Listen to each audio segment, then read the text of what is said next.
Hello everyone, welcome to Practice Mocks YouTube channel on regulatory body examination. So as you all know, exam का cycle और exam का season आ चुका है for regulatory bodies. SEBI का आपको पता है कि अप्रैल के अंदर नोटिफिकेशन आने वाला है, as they have told in the intimidation notification that they have given the last month. तो अप्रैल मिड में एक्सपेक्टेड है सेबी का नोटिफिकेशन. IFSCA का भी सरप्राइजिंगली कह लो या अनसरप्राइजिंगली कह लो कि विद 10 सीट्स 2 सीट्स थोड़ी कम है, बट जो सेबी का प्रिपेयर कर रहे हैं या जो इवन RBI का फिल्म प्रिपेयर कर रहे हैं, they should give IFSCA. I will tell you why. एक तो यहाँ पे अगर आप UR से बिलोंग करते हो तो सिर्फ 4 सीट्स हैं, ठीक है, but there is a waiting list provision also. और मुझे लगता है IFSCA इस बार रिक्रूटमेंट के बाद might stop for few years. तो वेटिंग लिस्ट यहाँ पे आएगी, तो आप अगर UR के 4 तो मान लो 7-8 सीट्स आराम से मान सकते हो आप वेटिंग लिस्ट को कंसिडर करके. ये एक चीज़ हो गई. अब मैं एक चीज़ बताऊँ कि क्यों देना चाहिए IFSCA आपको, ठीक है. IFSCA को इसलिए देना चाहिए बिकॉज इसका जो सिलेबस है ना, ये आपकी preparation for both RBI and SEBI एक नेक्स्ट लेवल पे ले जाएगा, ठीक है. हाँ, बट अगर आप ऐसा कर रहे हो कि आप सिर्फ 2 एग्ज़ाम टारगेट करना चाहते हो तो आप सेबी RBI कर सकते हो. बट अगर आप IFSCA में कंफर्टेबल हो, सेबी में कंफर्टेबल हो, तो आप दोनों को टारगेट कर सकते हो, SEBI as well as IFSCA, ठीक है. और IFSCA में इतना कंपटीशन नहीं है. फेज़ 1 आप इजीली क्लियर कर सकते हो. फेज़ 2 में भी आपको सिमिलर टाइप के ही क्वेश्चंस आते हैं, थोड़ा सा डिफिकल्टी लेवल बढ़ जाता है. And there is a big chance कि आप अगर सिंसियरली प्रिपेयर करो तो इसके इंटरव्यू तो चले जाओ. और जब आप किसी एग्जाम को इंटरव्यू देते हो ना, उससे आपको एक अलग लेवल कॉन्फिडेंस आता है. वो आपके एक it becomes a part of it that you have given an interview of IFSCA. So just focus on reaching till the interview stage. उसके बाद क्या होता है, इट्स अ लक. होने को हो भी सकता है, नहीं भी हो सकता. Just give the exam. Syllabus बहुत अच्छा है, पढ़ने में मजा आएगा, ठीक है. एंड अगर सेबी कर रहे हो तो आप साथ में इसको जरूर टारगेट कर सकते हो. इतना कोई ड्रास्टिक डिफरेंस नहीं है दोनों के अंदर, ठीक है. सब finance management, economics, CA related to finance, इससे रिलेटेड है, तो of course you can give both exams. But अगर आप खाली RBI का टारगेट कर रहे थे काफ़ी टाइम से, तो आप RBI ही करो, साथ में सेबी कर लो, फिर तीनों पे मत पड़ो, ठीक है. बट आपको लगता है क्योंकि RBI, मुझे क्या लग रहा है परसेंट थोड़ा सा लेट आएगा, because some circular has been in news in which the Department of Financial Services said कि further recruitment and appointment might be postponed till the election process. तो मे बी नोटिफिकेशन ना release हो, but हो भी सकता है. See I am not saying, but आपके पास सेबी तो आ ही गया है ना, तो आप सेबी तो स्टार्ट कर सकते हो. एंड RBI भी आएगा तो एकदम से आएगा, 2-3 महीने के अंदर आने ही वाला है. वो भी इलेक्शन में भी 2 महीने लगने वाले हैं, 3 महीने, इतने भी टाइम है हमारा. जब तक प्रोसेस होगा तब तक नोटिफिकेशन आ जाएगा उसका भी, या फिर एटलीस्ट हमें इतना पता लग जाएगा कि एग्जाम की डेट्स बुक हो चुकी हैं, ठीक है. तो सब कुछ हमारे प्लेट में, हमारे सामने है. आपको बस क्या करना है, सही डायरेक्शन में पढ़ना स्टार्ट करना है, ठीक है. तो अगर आप IFSCA प्रिपेयर कर रहे हो तो प्रैक्टिस मॉक आपको बहुत phase 1 and phase 2 mock test लेके आ रहा है, तो जिसके अंदर हम आपको मॉक टेस्ट प्रोवाइड करेंगे. क्योंकि अब हमारे पास लास्ट ईयर का सैम्पल सेट है कि हम लास्ट ईयर में, क्योंकि हमने देखा PYQ जो था पिछले साल का पेपर IFSCA का, उससे हम गेज कर सकते हैं कि इस साल कैसा आएगा. तो इस बारी पैटर्न भी हम एग्ज़ाम टाइप का ही रखेंगे, ठीक है. बाकी सेबी के लिए भी ऑफ कोर्स हमारे पास there is a non video course और PDF course available with the mock tests available, ठीक है. सो स्टार्ट करते हैं आज की वीडियो से. तो आज की हमारी जो वीडियो है वो है अंडरस्टैंडिंग गिफ्ट IFSC, ठीक है. हम आज समझेंगे गिफ्ट सिटी क्या है, IFSC क्या है और IFSC क्या है जिसका एग्जाम है, ठीक है. और ये अलग कैसे है और ये क्यों बनी, पर्पस क्या है, गिफ्ट सिटी में क्या क्या होता है, and why India started with this particular initiative, ठीक है. तो ये स्टार्ट करेंगे. उससे पहले ये न्यूज़ में था, PIB के अंदर न्यूज़ में इसलिए था because a committee has been set up जो क्या करने वाली है, जो भी गिफ्ट सिटी के अंदर जो भी फाइनेंशियल एक्टिविटीज़ हो रही हैं उसकी अकाउंटिंग प्रैक्टिसेस क्या हैं, ठीक है, उसमें क्या रूल्स फॉलो किए जा रहे हैं, उसके बारे में डिस्कशन की थी इस कमेटी ने कि हम एक फ्रेमवर्क बनाने वाले हैं जिससे क्या करें. अगर क्या होगा कि देखो वहाँ पे गिफ्ट सिटी के अंदर इंटरनेशनल कंपनीज आ रही हैं and it is a possibility कि वो अपने कंट्री का अकाउंटिंग मेथड फॉलो कर रही हैं. अब अगर सारी कंपनीज अपना अपना अकाउंटिंग मेथड फॉलो करें तो it will be difficult for the regulator to keep a check, उसको हर एक कंपनी को पर्टिकुलरली समझना पड़ेगा। So there is a need for a plain and simple framework, ठीक है। So that is why the committee has been set up. तो expert committee on developing GIFT IFSC's global financing and accounting hub submits report to IFSC, ठीक है, IFSC को report submit करी है। The expert committee on developing GIFT City IFSC as global financial and accounting hub has submitted its report to chairperson, ठीक है, this is the news। क्या ध्यान रखा गया है? It has recommended a comprehensive regulatory regime for understanding bookkeeping, accounting, taxation and financial crimes compliance services from IFSC in India, ठीक है। Additionally, the committee has also made several recommendations for the promotion and development of GIFT IFSC's global financial and accounting hub, ठीक है। For example इन्होंने, इस committee ने ये भी बात करी है कि हम गिफ्ट सिटी को एक हब भी बना सकते हैं जिसके अंदर हम अकाउंटिंग, बुक कीपिंग, टैक्सेशन इसकी स्किल्स प्रोवाइड करेंगे थ्रू सम यूनिवर्सिटीज और इंस्टीट्यूट्स, ठीक है, understand. So this is why it was in news in PIB। अब हम बात करेंगे, समझेंगे अच्छे से। पहले हम समझेंगे कि व्हाट इज IFSCA जिसका एग्जाम हो रहा है, ठीक है, ये समझेंगे पहले हम। So basically IFSCA is a developmental and regulatory body like RBI, like SEBI। IFSCA is also a regulatory body। Now अब आप पूछोगे यार ये क्या रेगुलेट कर रहा है, ठीक है, तो ये क्या कर रहा है, सब कुछ रेगुलेट कर रहा है, सारी financial activities, market activities regulate कर रहा है। RBI क्या करता है, मॉनेटरी पॉलिसी, करेंसी मैनेजमेंट, ये सब रेगुलेशन करता है, बैंक्स को रेगुलेट करता है। SEBI किसको रेगुलेट कर रहा है, कैपिटल मार्केट को रेगुलेट कर रहा है, स्टॉक मार्केट को रेगुलेट कर रहा है, ठीक है, मनी मार्केट को RBI ही रेगुलेट करता है, ठीक है। तो ये किसको कर रहा है, ये सारे मार्केट्स को रेगुलेट कर रहा है। जो भी मार्केट होगा जो हमारे गिफ्ट सिटी के अंदर, be it shares related, be it bonds related, any kind of financial activity, be it banking related activity, जो भी उस एरिया में हो रही है ना, उन सबको रेगुलेट सिर्फ एक बॉडी करेगी, ठीक है। ऐसा क्यों है, I will also explain that. First of all it is unified body, जैसे मैंने बताया कि डिफरेंट एक्टिविटीज को रेगुलेट करेगी। एंड इसका जो रेगुलेशन होगा ना, it will be a flexible and a very free kind of a regulatory mechanism. अब जो फॉर एग्जांपल RBI है, RBI बैंक्स को एक बताता है कि आपको इतना मिनिमम कैश रिजर्व रेशियो रखना है, बस मैं एग्जांपल दे रहा हूँ, क्योंकि अगर उससे कम रखोगे तो उस पर असर पड़ेगा, डिपॉजिट्स सिक्योर नहीं रहेंगे, ओवर लैंडिंग हो जाएगी, मनी सप्लाई इंक्रीज हो जाएगा मार्केट के अंदर, इंडिया के अंदर, ठीक है। बट IFSCA का पर्पस ही रहता है कि हमें इन्वेस्टमेंट ड्राइव करनी है, तो यहाँ जो रिजीम्स होते हैं थोड़े फ्लेक्सिबल रहते हैं। टैक्सेशन की बात कर लो, इन्वेस्टमेंट की बात कर लो, वो सब थोड़े क्या रहेंगे, फ्लेक्सिबल रहेंगे as compare to what's being followed in India. India की जो बाउंड्री है उसके अंदर RBI से भी जो रूल्स बना रहा है वो रूल थोड़ा ध्यान लेके बना रहा है, वही रूल सेम हम यहाँ फॉलो नहीं कर सकते हैं, बिकॉज हमें यहाँ पे फोकस रखना है इन्वेस्टमेंट बढ़ाने पे, ठीक है। So this is why IFSC has been envisaged as a developmental and regulatory bodies। अब इसकी हम डिटेल में बात करेंगे। It's unified authority for development and regulation for financial products, financial services and financial institutions in the international financial services centre IFSC। So IFSC क्या है, IFSCA is a regulatory body. IFSC is a part of gift city, Gujarat international financial technology. Gift city का part है IFSC। Gift city के दो part है, एक है हमारा डोमेस्टिक टैरिफ एरिया DTA और एक है हमारा स्पेशलाइज्ड इकोनॉमिक जोन जिसको कहा जाता है IFSC। तो IFSC is with in India's border in Gujarat, but it is a foreign territory. यहाँ पे सारी जो भी ट्रेड हो रही है सब डॉलर्स के अंदर हो रही है, ठीक है।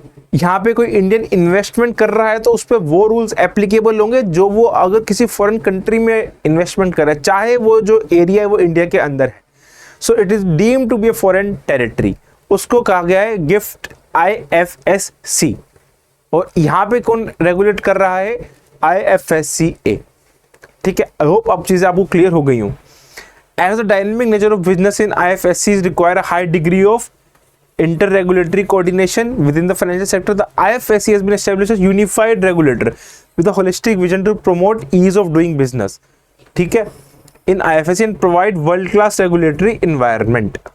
The main objective of IFSC is to develop a strong global connect and focus on the needs of the Indian economy as well as serve as international financial platform for the entire region and the global economy. हम आगे बात करेंगे कि ये क्यों बनाया गया है, फायदे क्या हैं इसके, ठीक है। बस आपको यहाँ पे ये चीज़ क्लियर हो जानी चाहिए कि IFSC ए क्या है, what is IFSC only and what is gift city. ये तीन चीज़ें क्लियर हो जानी चाहिए अभी तक आपको। नेक्स्ट स्लाइड में बात करते हैं हम गिफ्ट सिटी की। सो गिफ्ट सिटी मैंने बात करी कि दो चीज़ें हैं, एक डोमेस्टिक एरिया है, एक international area, foreign territory. Domestic area कहा जाता है इसको, डोमेस्टिक टैरिफ एरिया भी, DTA भी कहा जाता है। तो यहाँ पे जो कंपनीज काम कर रही हैं इस एरिया में गिफ्ट सिटी के, उसमें जो रूल्स एंड रेगुलेशन अप्लाई कर रहे हैं जो इंडिया के बाकी जगह पे कर रहे हैं वही कर रहे हैं, बट यहाँ पे कुछ हमें टैक्सेशन के बेनिफिट्स मिलते हैं, कुछ रूल्स यहाँ पे डिफरेंट होते हैं, बट मोस्टली सिंस यहाँ पे जो ट्रांजेक्शन होती है वो रुपये के अंदर ही होती है, ठीक है। आप फॉर एग्जाम्पल इंडिया में शेयर्स खरीदते हो नेशनल स्टॉक एक्सचेंज पे, आप रुपये में ही खरीद रहे हो ना, ठीक है, आप डॉलर्स में तो नहीं खरीद रहे हो। बट आप जब इस पर्टिकुलर एरिया में गिफ्ट IFSC में शेयर खरीदोगे तो आप सिर्फ और सिर्फ डॉलर्स में ही खरीद सकते हो। You can not by shares in rupees, ठीक है, because it is a foreign territory. आप लंदन में जाके रुपीज में शेयर तो नहीं खरीद सकते हो ना, आपको कन्वर्ट करना पड़ेगा, then only you can buy, ठीक है। तो यहाँ पे सारी ट्रांजेक्शन डॉलर के अंदर होती है गिफ्ट IFSC में, और यहाँ पे क्या सारी ट्रांजेक्शन रुपये के अंदर होती हैं। तो ये डिफरेंस है इसमें और इसमें, और इसको रेगुलेट करता है IFSC A. Understand?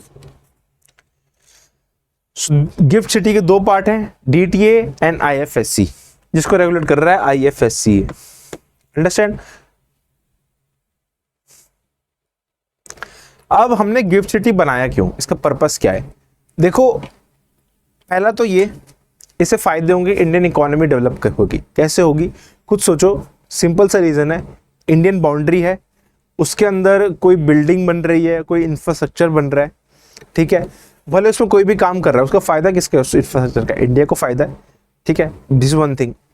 Second, let's say किसी इंडियन कंपनी को फॉरेन प्लेयर्स को अट्रैक्ट करवाना है, अपने कंपनी में इन्वेस्ट करवाना है, तो क्या मैकेनिज्म होता था?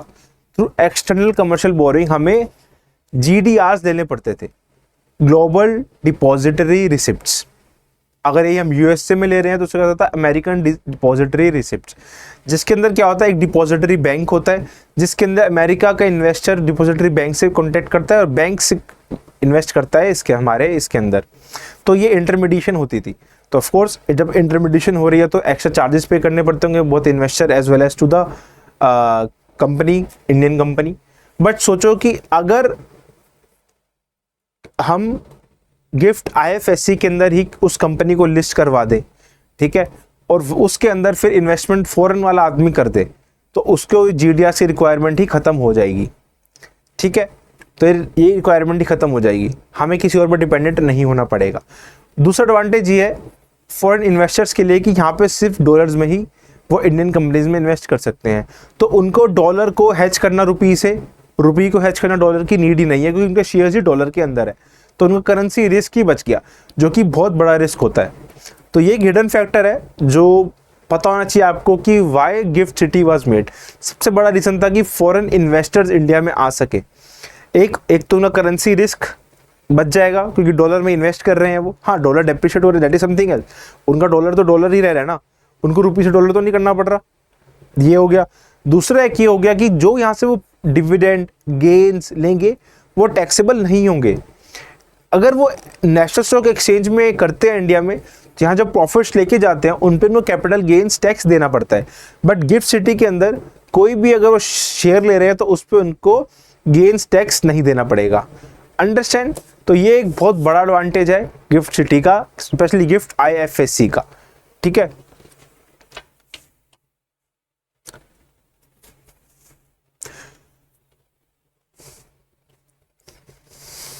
और क्या बेनिफिट हो सकते हैं, कुछ सोचो। अगर हम यहाँ पे बहुत अच्छे फाइनेंशियल प्रोडक्ट्स बना दें, चलिए एग्जांपल देता हूँ मैं आपको। Do you know about the silicon Valley bank crisis that happened last year? उसमें क्या हुआ था कि कुछ कंपनीज जिनकी सब्सिडीज इंडिया के अंदर भी हैं, उनकी पेरेंट कंपनी यूएसए में थी, उन्होंने डॉलर सिलिकॉन वैली बैंक में डाल रखे थे।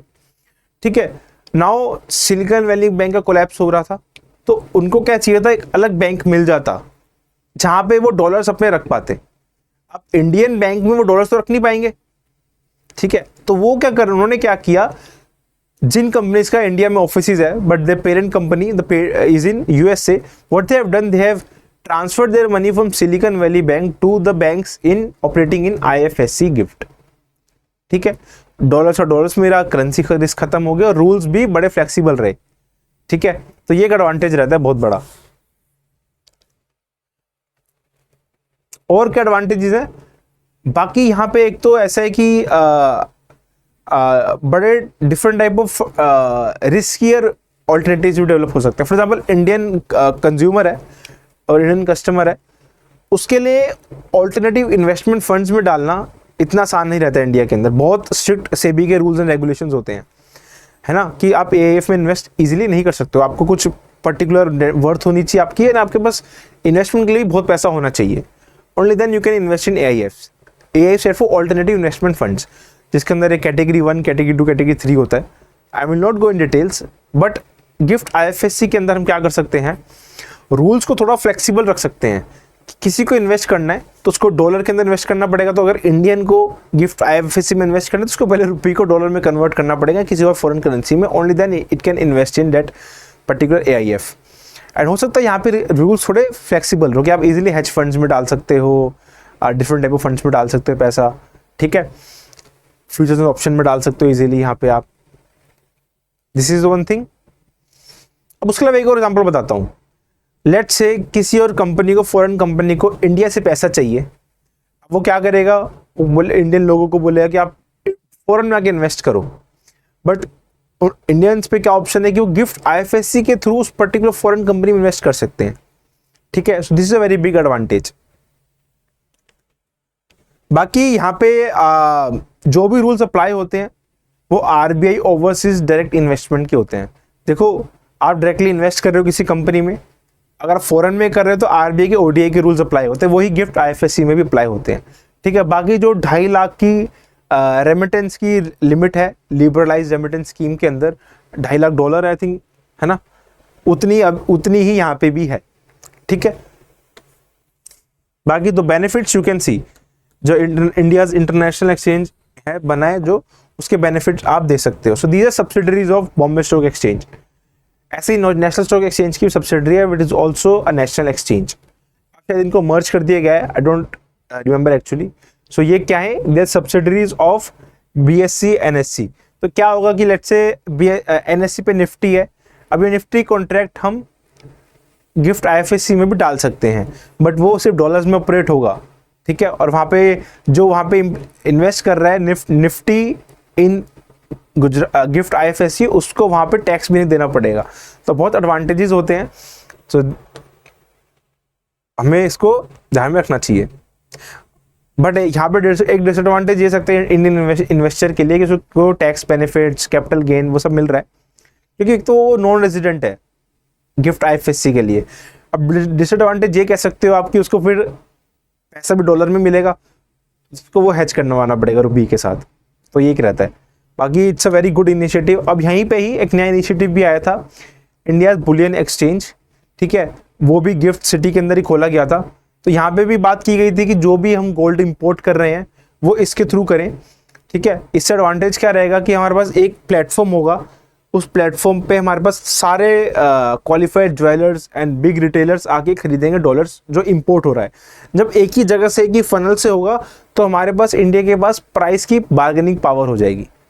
ठीक है, खुद सोचो कि यार एक मंडी में सब्जी बेच रहे हैं, वहाँ पे 4 फार्मर्स अलग अलग जाके रेट बात कर रहे हैं, वो सबको हाइप बता रहे हैं, चारों को नहीं पता है कि क्या प्राइस चल रहा है, बट चारों एक साथ जाते हैं और बोलते हैं कि हमें इतना ही चाहिए, बेचना है तो बता। मंडी वाले को, 4 ही फार्मर है उस एरिया में, तो उसको मंडी वाले को बेचना पड़ेगा। तो कहने की बार्गेनिंग पावर आ जाती है जब करेक्टिव बात करते हैं। तो ये एक्सचेंज भी, इंडिया बुलियन एक्सचेंज भी खुला है हमारा गिफ्ट सिटी के अंदर। ठीक है, तो आई होप अब आपको समझ में आ गया हो कि बेसिकली डिफरेंस क्या है IFSC-A में, IFSC में और GIFT City as a whole. ठीक है, एक बार दोबारा बताता हूँ। There is a GIFT City जिसके दो पार्ट है, डोमेस्टिक टैरिफ एरिया है और एक इंटरनेशनल फाइनेंशियल सर्विसेज सेंटर है। ठीक है, और जो गिफ्ट IFSC है उसको कौन रेगुलेट कर रहा है? IFSC-A, जिसका अभी नोटिफिकेशन भी आ चुका है। So thank you guys and keep studying. As you know कि exam are around the corner, this is the right time to, क्योंकि हॉलीडेज भी चले गए हैं, होली वगैरह सब सेलिब्रेट कर लिया, तो अब आपका बहुत अच्छा टाइम है। Kick start your preparation and अपनी प्रिपरेशन को पेस पे लेके जाके ही बेटर से फिनिश करो। All the best.